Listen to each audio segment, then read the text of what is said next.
ਸਤਿ ਸ਼੍ਰੀ ਅਕਾਲ। Punjabi radio USA, Punjabi TV USA ਦੇਖ ਰਹੇ ਸਾਰੇ ਹੀ ਦਰਸ਼ਕਾਂ ਨੂੰ ਜੀ ਆਇਆਂ ਨੂੰ ਆਖਦੇ ਹਾਂ। ਬ੍ਰੇਕਿੰਗ ਨਿਊਜ਼ ਲੈ ਕੇ ਹਾਜ਼ਰ ਹੋਏ ਹਾਂ। ਇਜ਼ਰਾਈਲ ਤੇ ਹਮਾਸ ਜੋ ਗਾਜ਼ਾ ਪੱਟੀ ਦੇ ਵਿੱਚ ਇਸ ਟਾਈਮ ਹੋ ਰਿਹਾ, ਉਸ ਦੇ ਬਾਰੇ ਇੱਕ ਲੇਟੈਸਟ ਬ੍ਰੇਕਿੰਗ ਨਿਊਜ਼ ਆ ਰਹੀ ਆ। ਉੱਥੋਂ ਦੇ ਇੱਕ ਹਸਪਤਾਲ ਦੇ ਵਿੱਚ, ਗਾਜ਼ਾ ਪੱਟੀ ਦਾ ਇੱਕ ਹਸਪਤਾਲ ਜਿੱਥੇ ਸੈਂਕੜੇ ਹੀ ਲੋਕ ਸ਼ਰਨ ਲੈ ਰਹੇ ਸੀ, ਬਿਮਾਰ ਜਾਂ ਇਸ ਜੰਗ ਤੋਂ ਪ੍ਰਭਾਵਿਤ ਲੋਕ ਜਿਹੜੇ ਜੇਰੇ ਇਲਾਜ ਸੀਗੇ ਉਹ ਉੱਥੇ ਸੀਗੇ।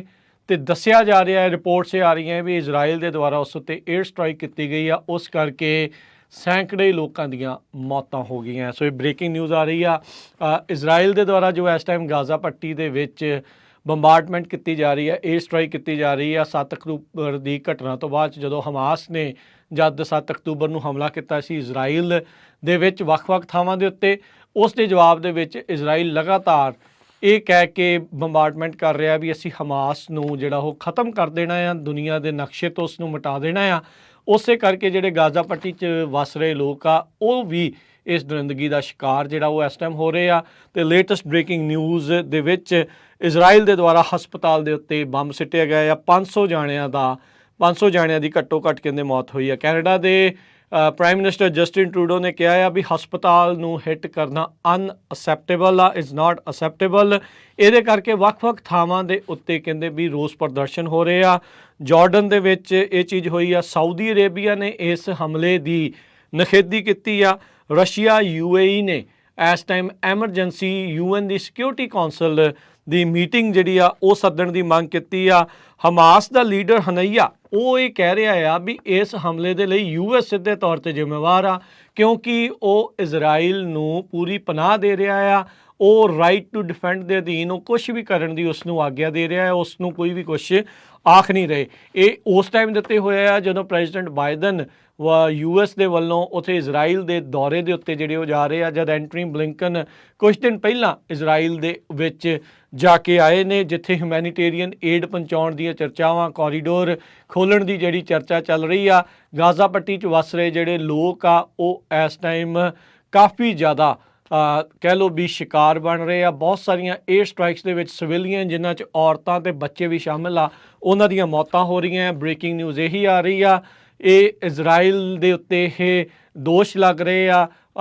ਜਿਹੜੇ ਪੈਲਸਤੀਨ ਦੀ ਮਿਨਿਸਟਰੀ ਆ ਉਹ ਇਹ ਕਹਿ ਰਹੀ ਆ ਵੀ ਇਹ ਜਿਹੜਾ ਬੰਬ ਆ ਉਹ ਸੁੱਟਿਆ ਗਿਆ ਇਜ਼ਰਾਈਲ ਦੇ ਦੁਆਰਾ ਇਸ ਹਸਪਤਾਲ ਦੇ ਉੱਤੇ, ਜਿਹਦੇ ਕਰਕੇ 500 ਤੋਂ ਵੱਧ ਮੌਤਾਂ ਦੀ ਜਿਹੜੀ ਉਹ ਗੱਲ ਆਖਦੇ ਆ। ਕਹਿੰਦੇ ਅਜੇ ਬਹੁਤ ਸਾਰੇ ਲੋਕ ਮਲਬੇ ਦੇ ਹੇਠਾਂ ਦੱਬੇ ਪਏ ਆ। ਉਧਰ ਇਜ਼ਰਾਈਲ ਇਹ ਕਹਿ ਰਿਹਾ ਹੈ ਵੀ ਜਿਹੜੇ ਇਹ ਰੌਕਟ ਸੀਗਾ ਇਹਨਾਂ ਦਾ ਆਪਣਾ ਹਮਾਸ ਦਾ, ਉਹ ਜਿਹੜਾ ਆ ਆਪ ਉੱਥੇ ਫਟ ਗਿਆ ਆ, ਉਹਦਾ ਮਿਸਹੈਪ ਹੋਇਆ ਆ, ਜਿਹਦੇ ਕਰਕੇ ਹੌਸਪੀਟਲ ਦੇ ਵਿੱਚ ਇਹ ਉੱਥੇ ਜਿਹੜਾ ਉਹਨਾਂ ਦਾ ਆਪਣਾ ਹੀ ਰੌਕਟ ਆਈਦਰ ਡਿੱਗ ਗਿਆ ਜਾਂ ਉੱਥੇ ਹੀ ਫਟ ਗਿਆ ਆ। IDF ਜਿਹੜੀ ਆ ਉਹ ਇਹ ਦਾਅਵਾ ਕਰ ਰਹੀ ਆ। ਦੋਨੋਂ ਪਾਸਿਓਂ ਜਿਹੜੀ ਦੂਸ਼ਣਬਾਜ਼ੀ ਹੋ ਰਹੀ ਆ। ਪ੍ਰੈਜ਼ੀਡੈਂਟ ਅਬਾਸ ਜਿਨ੍ਹਾਂ ਨੇ ਮਿਲਣਾ ਸੀਗਾ ਪ੍ਰੈਜ਼ੀਡੈਂਟ ਬਾਈਡਨ ਨੂੰ ਜਾਰਡਨ ਦੇ ਵਿੱਚ, ਉਹ ਰਿਪੋਰਟ ਇੱਕ ਆ ਰਹੀ ਆ ਵੀ ਸ਼ਾਇਦ ਉਹ ਮੀਟਿੰਗ ਇਹਨਾਂ ਦੀ ਕੈਂਸਲ ਹੋ ਸਕਦੀ ਆ, ਵੀ ਸ਼ਾਇਦ ਪ੍ਰੈਜ਼ੀਡੈਂਟ ਅਬਾਸ ਪ੍ਰੈਜ਼ੀਡੈਂਟ ਬਾਈਡਨ ਨੂੰ ਉੱਥੇ ਨਾ ਮਿਲਣ। WHO ਕਹਿ ਰਿਹਾ, ਵਰਲਡ ਹੈਲਥ ਆਰਗੇਨਾਈਜੇਸ਼ਨ, ਗਾਜ਼ਾ ਦੇ ਉੱਤੇ ਵਿੱਚ ਜਿਹੜਾ ਹਸਪਤਾਲ ਦੇ ਵਿੱਚ ਅਟੈਕ ਕੀਤਾ ਗਿਆ ਆ, ਉੱਥੇ ਹੈਲਥ ਵਰਕਰਸ, ਪੇਸ਼ੈਂਟਸ ਅਤੇ IDPs ਸੀਗੇ ਅਤੇ ਉਹ ਇਸ ਹਮਲੇ ਦਾ ਇਸ ਟਾਈਮ ਸ਼ਿਕਾਰ ਹੋਏ ਆ। ਤਸਵੀਰਾਂ ਆ ਰਹੀਆਂ ਆ, ਇੱਕ ਪਿਓ ਆਪਣੇ ਨਿਆਣਿਆਂ ਦੀ ਜਿਹੜੀ ਆ ਲਾਸ਼ ਆ, ਬਚੀ ਖੁਚੀ ਜਿਹੜੀ ਬੋਡੀ ਆ, ਉਹ ਲਿਫਾਫਿਆਂ 'ਚ ਪਾ ਕੇ ਇੱਧਰ ਦਰ ਜਿਹੜਾ ਉਹ ਤੁਰ ਰਿਹਾ ਆ।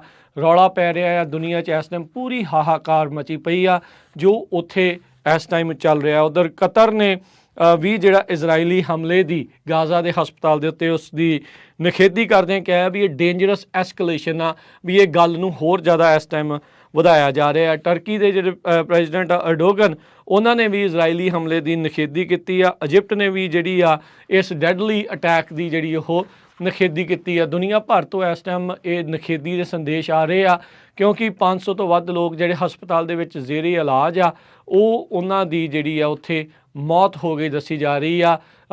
ਇੱਕ ਪਾਸਾ ਇਜ਼ਰਾਈਲ ਦੇ ਉੱਤੇ ਦੋਸ਼ ਲਾ ਰਿਹਾ ਆ, ਇਜ਼ਰਾਈਲ ਵਾਲੇ ਕਹਿ ਰਹੇ ਆ ਵੀ ਇਹਨਾਂ ਦਾ ਆਪਣਾ ਹੀ ਰੌਕਟ ਜਿਹੜਾ ਉੱਥੇ ਉਹ ਵੱਜ ਗਿਆ ਆ। ਸੋ ਮਸਲਾ ਬਹੁਤ ਜ਼ਿਆਦਾ ਵਧਿਆ ਪਿਆ ਆ। ਲੋਕ ਖਾਸ ਤੌਰ 'ਤੇ ਬੱਚੇ ਅਤੇ ਜਿਹੜੀਆਂ ਬੀਬੀਆਂ ਆ ਇਸ ਵਾਰ ਦਾ ਜਿਹੜਾ ਸ਼ਿਕਾਰ ਜਿਹੜੀਆਂ ਉਹ ਬਣ ਰਹੀਆਂ ਆ। ਨਫ਼ਰਤ ਪੂਰੀ ਤਰ੍ਹਾਂ ਇਸ ਟਾਈਮ ਉੱਥੇ ਫੈਲੀ ਪਈ ਆ। ਦੁਨੀਆ ਜਿਹੜੀ ਆ ਦੋ ਪਾਸਿਆਂ ਦੇ ਵਿੱਚ ਵੰਡੀ ਜਾ ਰਹੀ ਆ। ਹੋਣਾ ਕੀ ਆ ਅਗਲੇ ਭਵਿੱਖ ਦੇ ਵਿੱਚ ਉਸ ਦੇ ਬਾਰੇ ਪਤਾ ਨਹੀਂ ਆ। ਅੱਜ IDF ਦੇ ਜਿਹੜੇ ਜਰਨੈਲ ਸੀਗੇ ਇਜ਼ਰਾਈਲੀ ਡਿਫੈਂਸ ਫੋਰਸਿਸ ਦੇ, ਉਹ ਕਹਿ ਰਹੇ ਸੀਗੇ ਵੀ ਸ਼ਾਇਦ ਅਸੀਂ ਅੰਦਰ ਜਿਹੜੀ ਗਰਾਊਂਡ ਇਨਵੇਜਨ ਕਰਨੀ ਆ ਉਹ ਡਿਫਰੈਂਟ ਟੈਕਨੀਕ ਦੇ ਨਾਲ ਕੀਤੀ ਜਾਵੇ। ਬੂਟਸ ਔਨ ਗਰਾਊਂਡ ਗਾਜ਼ਾ ਪੱਟੀ 'ਚੋਂ ਘੱਲਣਗੇ, ਹਮਾਸ ਦੇ ਨਾਲ ਉਹਨਾਂ ਦੇ ਲੜਾਕੂਆਂ ਦੇ ਨਾਲ ਆਪਣੇ ਜਿਹੜੇ ਫੌਜੀ ਲੜਨ ਦੇ ਲਈ ਘੱਲਣਗੇ ਕਿ ਨਹੀਂ, ਉਹਦੇ ਬਾਰੇ ਅਜੇ ਕੋਈ ਗੱਲ ਨਹੀਂ ਆ। ਪਰ ਉਹ ਤਿਆਰੀ ਜਿਹੜੀ ਉਹ ਵਿੱਢੀ ਬੈਠੇ ਆ। ਅੱਜ ਪ੍ਰੈਜ਼ੀਡੈਂਟ ਬਾਈਡਨ ਉੱਥੇ ਜਾਣਾ ਆ। ਇਸ ਤੋਂ ਬਾਅਦ ਦੇ ਵਿੱਚ ਅਗਲੀ ਕਾਰਵਾਈ ਕੀ ਹੋਊਗੀ ਇਹ ਦੇਖਣ ਵਾਲੀ ਗੱਲ ਆ। ਹਿਊਮੈਨੀਟੇਰੀਅਨ ਕੋਰੀਡੋਰ ਖੋਲ੍ਹਣ ਦੀ ਗੱਲ ਆ, ਜਿੱਥੇ ਇਜ਼ਰਾਈਲ ਤੇ ਬਾਕੀ ਮੁਲਕ ਇਹ ਕਹਿ ਰਹੇ ਆ ਵੀ ਪਹਿਲਾਂ ਜਿਹੜੇ ਅਗਵਾ ਕੀਤੇ ਲੋਕ ਆ ਉਹਨਾਂ ਨੂੰ ਸਾਰਿਆਂ ਨੂੰ ਛੱਡਿਆ ਜਾਵੇ, ਫਿਰ ਹਿਊਮੈਨੀਟੇਰੀਅਨ ਏਡ ਜਿਹੜੀ ਉਹ ਗਾਜ਼ਾ ਦੇ ਵਿੱਚ ਜਾਊਗੀ। ਪਰ ਹਮਾਸ ਦੇ ਨਾਲ ਲੜਾਈ ਦੇ ਚੱਕਰ ਦੇ ਵਿੱਚ ਜਿਹੜੇ ਆਮ ਰਹਿ ਰਹੇ ਲੋਕ ਆ ਉਹ ਉੱਥੇ ਪਿਸ ਰਹੇ ਨੇ। ਕੋਈ ਵੀ ਕਿਸੇ ਤਰੀਕੇ ਦੀ ਮਦਦ ਉਹਨਾਂ ਨੂੰ ਉੱਥੇ ਪਹੁੰਚ ਨਹੀਂ ਰਹੀ। UN ਦੇ ਵੀ ਹੱਥ ਖੜੇ ਹੋ ਚੁੱਕੇ ਆ, ਬਾਕੀ ਮੁਲਕ ਟਰਾਈ ਕਰ ਰਹੇ ਆ, ਪਰ ਉੱਥੇ ਪਹੁੰਚਣ ਦੇ ਲਈ ਕੋਈ ਵੀ ਚੀਜ਼ ਜਿਹੜੀ ਆ ਉਸ ਨੂੰ ਰੋਕਿਆ ਜਾ ਰਿਹਾ ਆ। ਬਿਜਲੀ ਬੰਦ ਆ, ਪਾਣੀ ਬੰਦ ਆ, ਫਿਊਲ ਬੰਦ ਆ। ਸੋ ਹੁਣ ਅੱਗੇ ਕੀ ਹੋਊਗਾ ਆਉਣ ਵਾਲੇ ਦਿਨਾਂ 'ਚ ਇਹ ਦੇਖਣ ਵਾਲੀ ਗੱਲ ਆ। ਪਰ ਅੱਜ ਜਿਹੜਾ ਹਸਪਤਾਲ ਦੇ ਉੱਤੇ ਬੰਬ ਡਿੱਗਾ ਆ ਜਿਹਦੇ ਕਰਕੇ 500 ਲੋਕ ਮਾਰੇ ਗਏ, ਜਿਹੜੀ ਕਿ ਇਸ ਟਾਈਮ ਬ੍ਰੇਕਿੰਗ ਨਿਊਜ਼ ਪੂਰੀ ਦੁਨੀਆ ਭਰ ਦੇ ਵਿੱਚ ਹੋ ਰਹੀ ਆ, ਚੱਲ ਰਹੀ ਆ, ਹਾਹਾਕਾਰ ਜਿਸ ਦੇ ਕਰਕੇ ਮਚੀ ਆ। ਉਸ ਤੋਂ ਬਾਅਦ 'ਚ ਕੀ ਹੁੰਦਾ ਆ ਇਹ ਦੇਖਣ ਵਾਲੀ ਗੱਲ ਹੋਊਗੀ। ਇੱਥੇ ਹੀ ਇਹ ਜਿਹੜੀ ਨਿਊਜ਼ ਗੱਲਬਾਤ ਨੂੰ ਆਪਾਂ ਸਮਾਪਤ ਕਰਦੇ ਹਾਂ। ਜਿਹੜੀਆਂ ਵੀ ਹੋਰ ਅਪਡੇਟਸ ਹੋਣਗੀਆਂ ਫਿਰ ਆਪਾਂ ਤੁਹਾਡੇ ਨਾਲ ਸ਼ੇਅਰ ਕਰਾਂਗੇ। ਸਤਿ